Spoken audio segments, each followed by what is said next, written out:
नितिन नवीन ने राजस्थान को बड़ा रोल दिया है। राजस्थान के 4 चेहरे, बीजेपी की 4 रणनीति, जनाधार संगठन, मैनेजमेंट और आदिवासी वोट बैंक। राज्य को फिर राष्ट्रीय भूमिका मिली। पुराने अनुभव से नए संगठन को धार मिलेगी।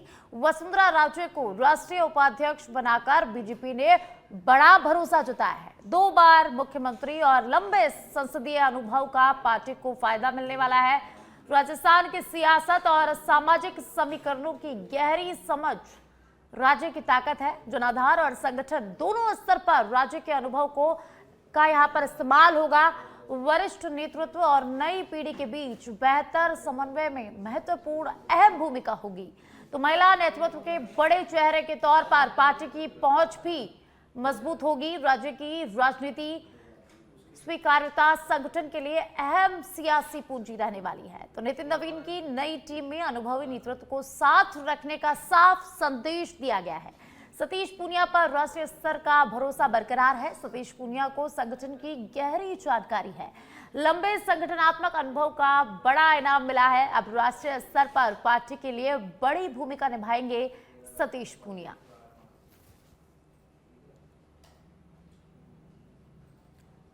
तो नितिन नवीन की नई टीम में वसुंधरा राजे को बड़ी जिम्मेदारी मिली है। सतीश पूनिया को बड़ी जिम्मेदारी सौंपी गई है। बीएल संतोष संगठन के महासचिव बनाए गए हैं। राम माधव राष्ट्रीय उपाध्यक्ष बनाए गए हैं।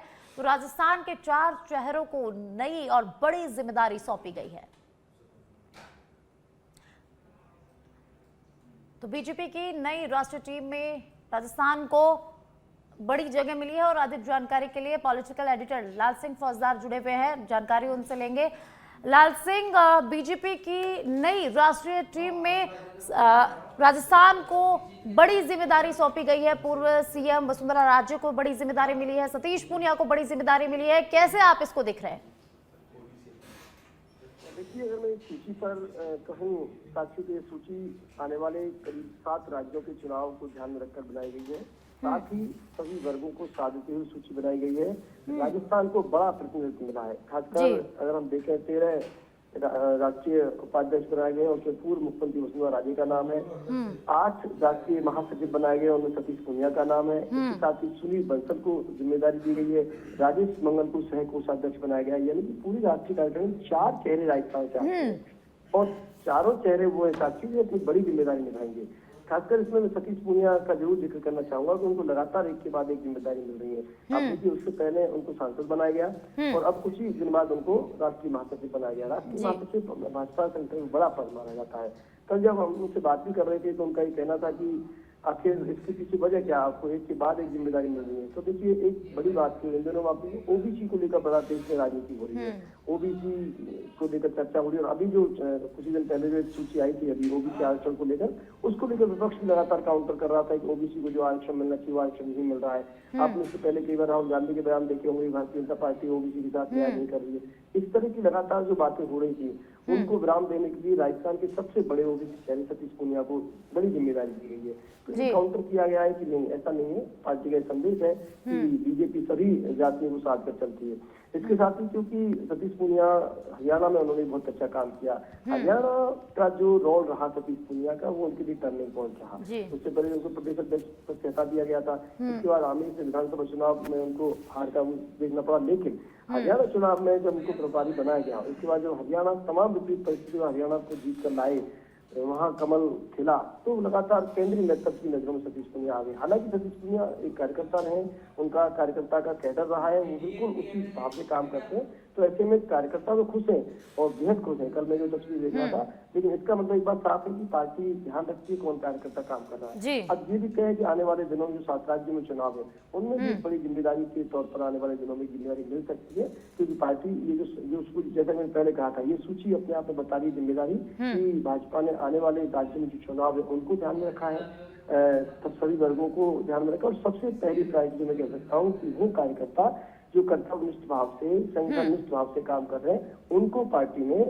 बड़ी जिम्मेदारी के साथ रहा है। साथ ही पूर्व मुख्यमंत्री वसुंधरा राजे का देखना करना लाजिम हो जाता है। लगातार इस तरह की चर्चा चल रही थी। अब शायद वसुंधरा राजे को जिम्मेदारी नहीं मिलेगी, लेकिन उन्हें राष्ट्रीय उपाध्यक्ष बनाकर पार्टी ने बता दिया कि बीजेपी अपनी तरफ से किसी कार्यकर्ता को हाशिए पे नहीं डालती है। जो कार्यकर्ता काम करेंगे उनको पार्टी जिम्मेदारी देगी। जी। जी लाल सिंह, बहुत बहुत शुक्रिया इस तमाम जानकारी को साझा करने के लिए।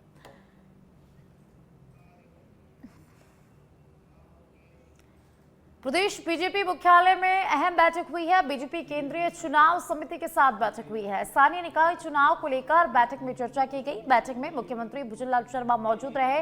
चुनाव समिति के प्रभारी हरीश द्विवेदी, प्रदेशाध्यक्ष मदन राठौड़, प्रदेश प्रभारी राधा मोहन दास अग्रवाल भी इस बैठक में मौजूद रहे। जयपुर से खबर बता रहे हैं, जहां बीजेपी मुख्यालय महत्वपूर्ण बैठक हुई है। स्थानीय निकाय चुनाव को लेकर इस बैठक में चर्चा की गई है। बैठक में मुख्यमंत्री भुजनलाल शर्मा मौजूद रहे। इसी के साथ प्रदेशाध्यक्ष मदन राठौड़ इस बैठक में मौजूद रहे। प्रदेश प्रभारी राधा मोहन दास अग्रवाल इस बैठक में मौजूद रहे। चुनाव समिति के प्रभारी हरीश द्विवेदी इस बैठक में मौजूद रहे। तो इस बैठक में निकाय चुनाव के मुद्दों को लेकर चर्चा की गई है। तो प्रदेश बीजेपी मुख्यालय में महत्वपूर्ण बैठक हुई है। बीजेपी केंद्रीय चुनाव समिति के साथ ये महत्वपूर्ण बैठक, स्थानीय निकाय चुनाव को लेकर बैठक में चर्चा की गई है। तो निकाय चुनाव को लेकर ये महत्वपूर्ण बैठक मानी जा रही है। बैठक में मुख्यमंत्री भुजनलाल शर्मा मौजूद रहे।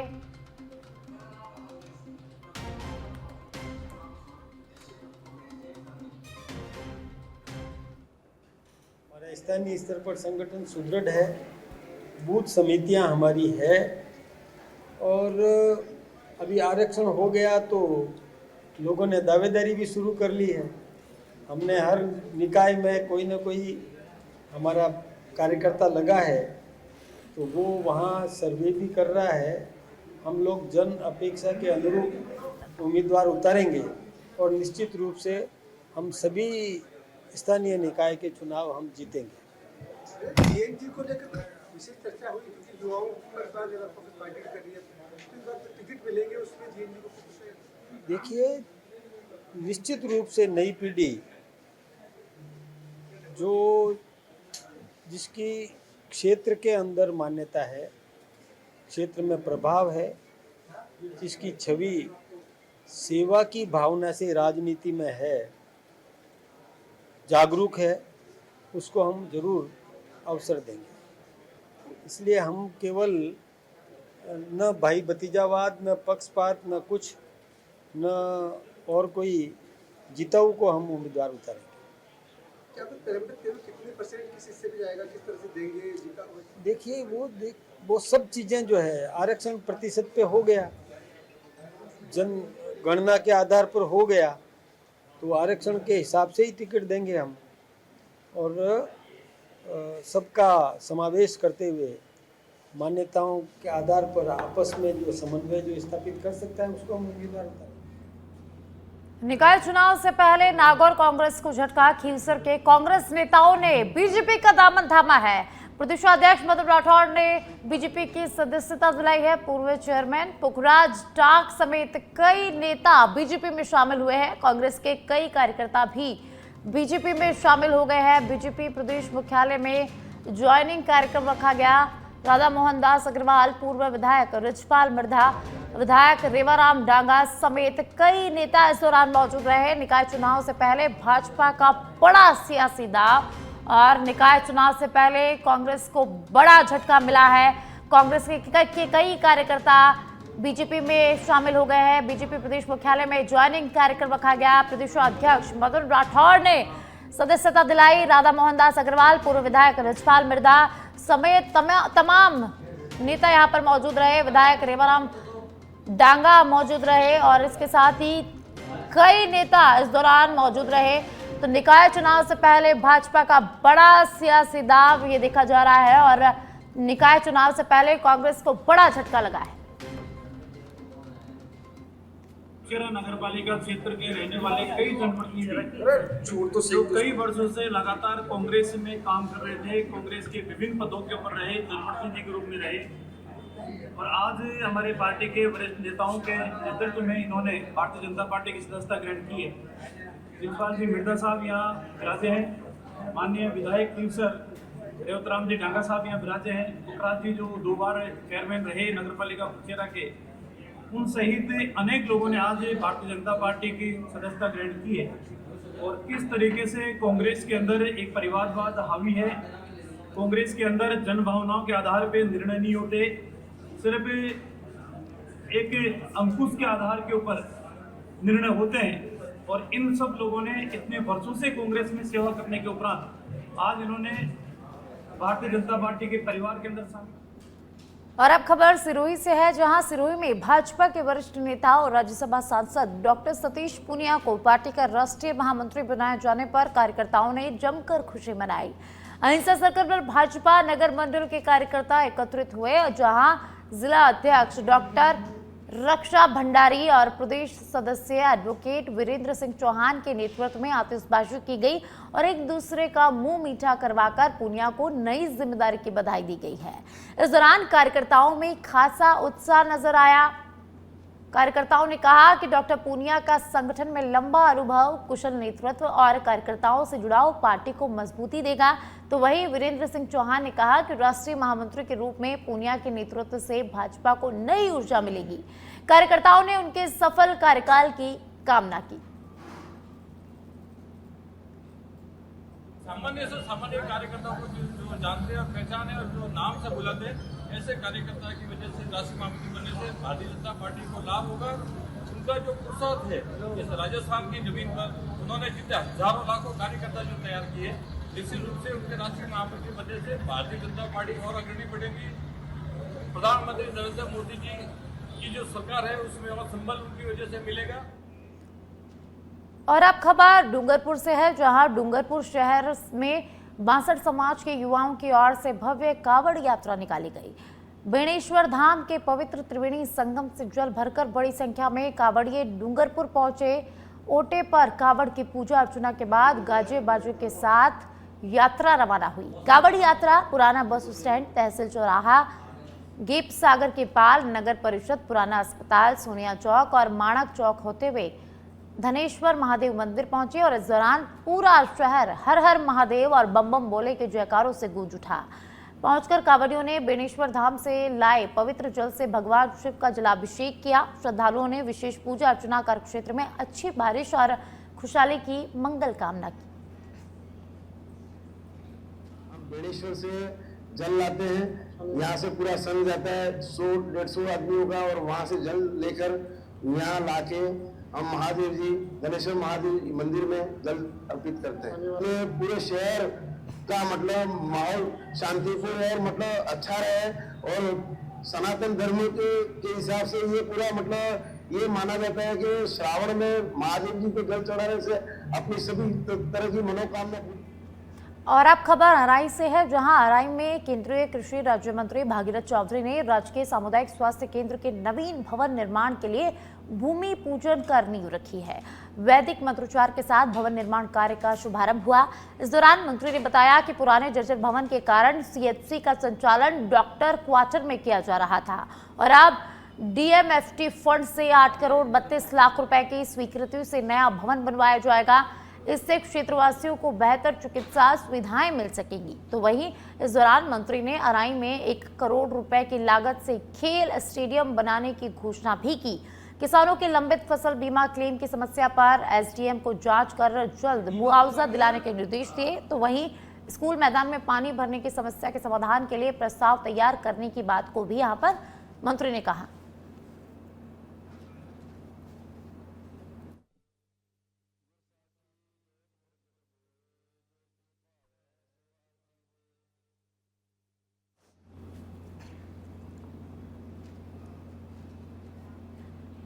और अब खबर सिरोही के अबुराज से है, जहां अबुराज में मौसम में बदलाव हुआ है। अबुराज में रिमझिम बरसात का दौर लगातार जारी है। 2 दिन की राहत के बाद फिर रिमझिम बरसात यहां पर शुरू हो गई है। वादियों में दिन भर मौसम बदलते रहते हैं, मौसम का मिजाज यहां पर बदलता रहता है। कभी खुला रहता है मौसम तो कभी कोहरे का असर देखने को मिलता है। हालांकि सिरोही और आसपास के इलाकों में औसत से कम बरसात। अबुराज में अब तक तकरीबन 40 इंच बारिश हो चुकी है, लेकिन नक्की झील के अलावा बाकी दोनों जल स्रोत खाली हैं।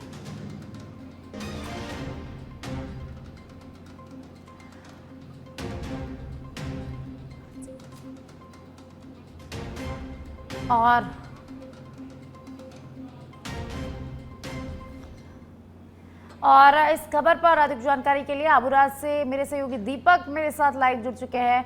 दीपक, फिर से आबूराज में बारिश का दौर शुरू हो गया, तो सबसे पहले आबूराज का मौसम कैसा नजारा है आबूराज का, ये दर्शकों को दिखा दीजिए। का नज़ारा एकदम अलग है, पल पल यह मौसम बदल रहा है। अभी इस वक्त हम नक्की झील पर खड़े हैं। कुछ देर पहले एकदम विजिबिलिटी लगभग 50 मीटर थी, अभी लगभग 10 मीटर है। कभी कोहरा हो रहा है, कभी खुला मौसम हो रहा है। हालांकि बरसात कल से थमी हुई है, रात में रिमझिम बरसात का जरूर दौर जारी रहा था, लेकिन अभी इस वक्त आप देखें कि बिल्कुल खुला है मौसम।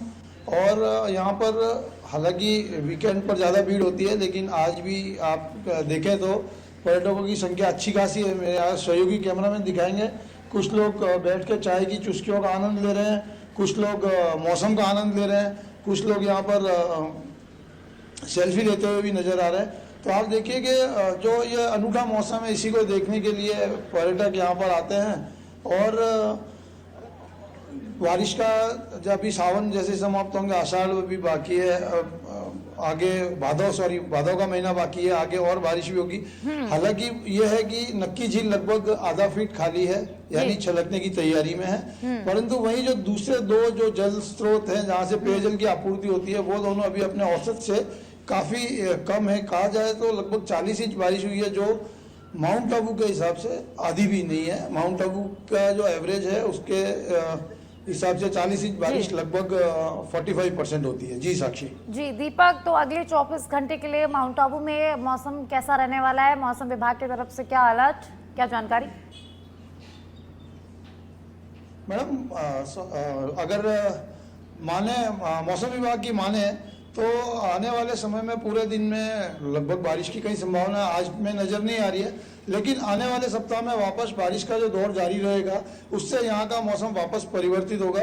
और अमूमन बारिश का जो है वो माउंट आबू का मौसम अन्य जैसे सिरोही जिले में या पूरे प्रदेश से कहे तो थोड़ा सा अलग इसलिए रहता है कि कई बार पूरे जिले में कहीं बारिश नहीं होती है और माउंट आबू में अचानक झमाझम बारिश भी हो जाती है। तो माउंट आबू के मौसम के लिए कई बार ऐसा कहा जाए कि मौसम विभाग की जो आंकड़े हैं या जो उनकी फोरकास्ट है वो भी कई बार गलत साबित हो जाती है, क्योंकि पहाड़ी इलाका है और हाइट भी अच्छी है, तो इसलिए कई बार बारिश अचानक भी काफी बार ज्यादा हो जाती है। जी साक्षी। जी दीपक, वाकई में आबूराज का मौसम काफी सुहावना है और लोग भी यहाँ पर इस मौसम का आनंद लेने के लिए काफी संख्या में पहुंच रहे हैं। तो बहुत बहुत शुक्रिया दीपक।